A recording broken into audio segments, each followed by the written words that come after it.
अस्सलाम वालेकुम, कैसे हैं आप सब। तो आज हम बात करने जा रहे हैं एक्सरसाइज 1B के क्वेश्चन नंबर 3 की।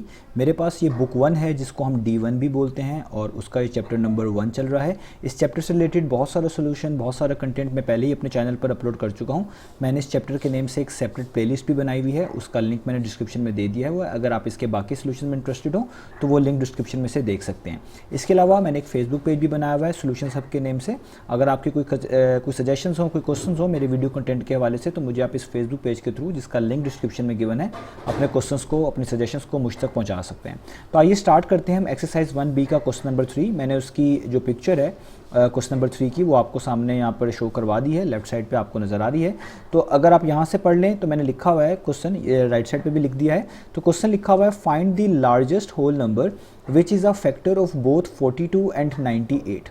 तो मैंने क्वेश्चन यहाँ पे भी लिखा हुआ है। तो हमने बेसिकली करना क्या है, हमने एक लार्जेस्ट होल नंबर निकालना है और वो ऐसा होल नंबर होना चाहिए जो कि फैक्टर हो। किसका फैक्टर हो? 42 का भी और 98 का भी। अब फैक्टर होने का क्या मतलब होता है? अगर कोई नंबर किसी दूसरे नंबर का फैक्टर है तो इससे हम ये मुराद लेते हैं कि वो जो नंबर है वो उसको डिवाइड करता है। जैसे फॉर एग्जांपल, अगर मैं आपको एग्जांपल के तौर पे समझाना चाहूँ, एक नंबर 10 है, इसको डिवाइड करने वाले जो नंबर्स हैं वो कौन कौन से हो सकते हैं? वो है 1, 2, 5 और इटसेल्फ 10। तो अगर इनमें से आप ये कुछ भी नंबर्स देख लें, जैसे 2 देख लें, ये भी इसका फैक्टर कहलाएगा क्योंकि 2 10 को डिवाइड करेगा। 2 5 टाइम्स 10 होता है। 5 भी बेसिकली फैक्टर कहलाएगा 10 का, क्योंकि 5 भी 10 को जो है डिवाइड करता है। 5 2 टाइम्स 10 होता है, आपको पता है। और 10 और 1 तो इटसेल्फ आपको पता ही है, ये इसके फैक्टर होते ही होते हैं, एक नंबर 1 और एक नंबर इटसेल्फ। तो ये भी इसको डिवाइड करते हैं। तो इन शॉर्ट, अगर कोई चीज़ किसी दूसरे नंबर को डिवाइड कर रही है तो वो उसका फैक्टर कहलाती है। और दूसरा एक वर्ड जो यहाँ पे यूज़ हुआ है वो यूज़ हुआ है होल नंबर्स का। तो होल नंबर्स किसको हम बोलते हैं? तो होल नंबर्स बेसिकली एक ऐसा सेट होता है, इसको हम कैपिटल W से रिप्रेजेंट करते हैं और इसमें नंबर्स होते हैं जो 0 से स्टार्ट हो रहे होते हैं, 0 1 2 3 और इस तरह आगे चलते जाते हैं। तो ऐसे तमाम नंबर्स के सेट को जो 0 से स्टार्ट होते हैं और इस तरह आगे कंटिन्यू रहते हैं, इसको हम होल नंबर्स बोलते हैं। इसमें कोई भी नेगेटिव नंबर या डेसिमल नंबर या स्क्वायर रूट वाला नंबर नहीं आता। तो हमने एक होल नंबर ढूंढना है जो सबसे बड़ा हो। लार्जेस्ट का मतलब है सबसे बड़ा हो, यानी वो इस सेट में से कोई एक नंबर होगा और वो होना भी ऐसा चाहिए जो कि क्या हो? फैक्टर हो। किसका फैक्टर हो? 42 का भी और 98 का भी, यानी वो एक ऐसा नंबर हो जो कि 42 को भी डिवाइड करता हो और 98 को भी डिवाइड करता हो। तो ये हमारा क्वेश्चन है। तो उम्मीद है आपको क्वेश्चन समझ आ गई होगी। अब चलते हैं इसके सोल्यूशन की तरफ। तो आप याद रखिएगा, क्वेश्चन में जब भी इस तरह का क्वेश्चन आए कोई फैक्टर से रिलेटेड और कोई कॉमन आपने फैक्टर ढूंढना हो, तो जब भी ये वर्ड यूज़ होता है अक्सर लार्जेस्ट का या हाईएस्ट का, तो इससे अक्सर मुराद यही ली जाती है कि हमने बेसिकली हाईएस्ट कॉमन फैक्टर निकालना है, यानी HCF निकालना है। क्योंकि हाईएस्ट कॉमन फैक्टर का मतलब ही ये होता है कि एक ऐसा नंबर जो सबसे बड़ा हो और दो नंबर्स को डिवाइड कर रहा हो, उसको ही हम बोलते हैं हाईएस्ट कॉमन फैक्टर। दो नंबर्स भी हो सकते हैं, दो से ज़्यादा भी हो सकते हैं। कभी भी दो या दो से ज़्यादा नंबर्स को डिवाइड करने वाला सबसे बड़ा नंबर जो होता है वो हमेशा हाईएस्ट कॉमन फैक्टर ही कहलाता है।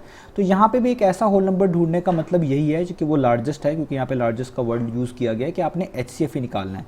तो हम 42 और 98 का बेसिकली HCF निकालेंगे और वो मैं क्वेश्चन नंबर 1 में समझा चुका हूँ डिटेल से, यहाँ पे भी आपको बताने लगा हूँ। तो हम क्या करेंगे, हम 42 की और 98 की करेंगे प्राइम फैक्टराइजेशन। प्राइम फैक्टराइजेशन क्या होती है? आपको इस तरीके से लिखना होता है नंबर को और यहाँ पे इसके प्राइम फैक्टर्स ढूंढने होते हैं, यानी यहाँ पे ऐसे नंबर लिखेंगे इस साइड पे जो कि प्राइम नंबर्स होंगे और वो इसको डिवाइड भी करते होंगे। तो सबसे पहले हम 2 से स्टार्ट करेंगे। तो 42 आपको पता है 2 के टेबल पर आता है, यानी 2 से डिवाइड होता है, तो हो जाएगा 221 टाइम्स। 221 टाइम्स कितना होता है? 42। अब आपको पता है 2 जो है 21 जो है वो 2 के टेबल पर नहीं आएगा, यानी 2 से डिवाइड नहीं होगा। तो अब आप इसको 3 पे चेक करेंगे, तो ये 3 पर डिवाइड होता है 21, क्योंकि 3 7 टाइम्स क्या होता है? वो होता है 21। और 7 आपको पता है प्राइम नंबर है, ये जस्ट इटसेल्फ ही होगा डिवाइड, यानी 7 1 टाइम्स क्या हो जाएगा? 7। तो आपने इस नंबर की प्राइम फैक्टराइजेशन कर ली। अब इसी तरीके से आप 98 की भी प्राइम फैक्टराइजेशन करेंगे। तो मैं यहाँ पे लिख लेता हूँ 98, ठीक है। अब आपने 98 की प्राइम फैक्टराइजेशन करनी है, वही तरीका आपने यूज़ करना है कि सबसे पहले आपने 2 से स्टार्ट करना है और उसके बाद अगर नहीं मिलेगा तो फिर 3 पे जाना है और बाकी सारी चीज़ें हमने इसी तरीके से कंटिन्यू रखनी है। तो 98 को अगर आप देखें 2 पे डिवाइड करके, तो 249 टाइम्स होता है 98। 249 टाइम्स क्या होता है? वो होता है 98, ठीक है। अब 49 जो है वो आपको पता है वो 3 के टेबल पर नहीं आएगा। अब इसको 4 पे चेक कर लें, नहीं आएगा, 5 पे नहीं आएगा, 6 पे नहीं आएगा, तो ये 7 पे आएगा, क्योंकि 7 टाइम्स क्या होता है? 49। और 7 आपको पता ही है प्राइम नंबर है, अभी पिछले में भी यूज़ किया हमने। तो 7 1 टाइम्स क्या हो जाएगा? 7।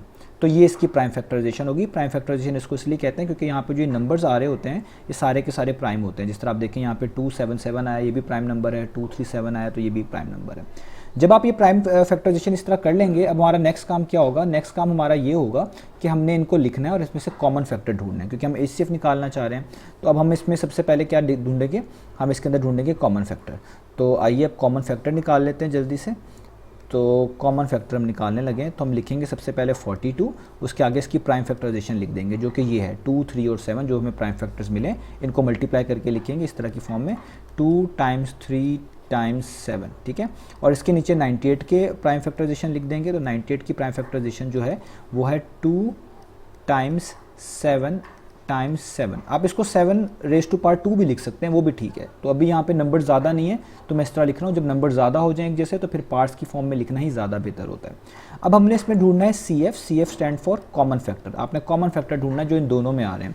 तो अगर आप नोटिस करें, इन दोनों में आने वाला एक नंबर है 2 और इन दोनों में एक आने वाला नंबर है 7। आप इस 7 को कॉमन इस वाले 7 से बना लें या इस वाले 7 से बना लें, कोई फ़र्क नहीं पड़ता, लेकिन कॉमन फैक्टर ऐसे ही होंगे जो दोनों में नज़र आए।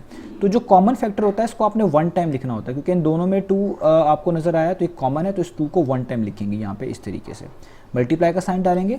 अब 7 भी इन दोनों में कॉमन नज़र आया आपको, तो इसको भी 1 टाइम लिखेंगे, तो यहाँ पे इस तरीके से लिखेंगे। तो ये हो गया हमारा कॉमन फैक्टर। तो जो कॉमन फैक्टर आया करेगा आप इसको सॉल्व कर लें, मल्टीप्लाई कर लें, यही आपका HCF होगा। तो 2 7 टाइम्स कितना होता है, वो होता है 14। तो बेसिकली आपका जो HCF आया है वो आ चुका है। वो कितना आया है, वो आपके पास आया है 14। तो हम यहाँ पे लिख देते हैं कि हमारा जो हाईएस्ट कॉमन फैक्टर है, हाईएस्ट कॉमन फैक्टर का मतलब वो नंबर जो सबसे बड़ा है और इन दोनों नंबर्स को डिवाइड करता है, वो कितना आ रहा है, वो आ रहा है 14। तो हम यहाँ पे लिख लेंगे HCF क्या होगा हमारे पास, वो होगा 14।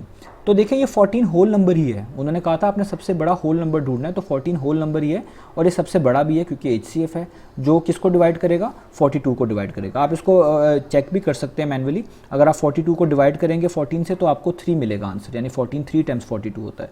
और अगर आप 98 को डिवाइड करेंगे 14 से तो आपको 7 मिलेगा, यानी 14 7 टाइम्स 98 होता है। इसका मतलब वो जो लार्जेस्ट नंबर हमने ढूंढना था वो यही था, तो उसका आंसर कितना आ गया आपके पास, 14। तो उम्मीद है आपको ये क्वेश्चन समझ आया होगा। इंशाल्लाह नेक्स्ट वीडियो में मिलेंगे बाकी सॉल्यूशंस के साथ।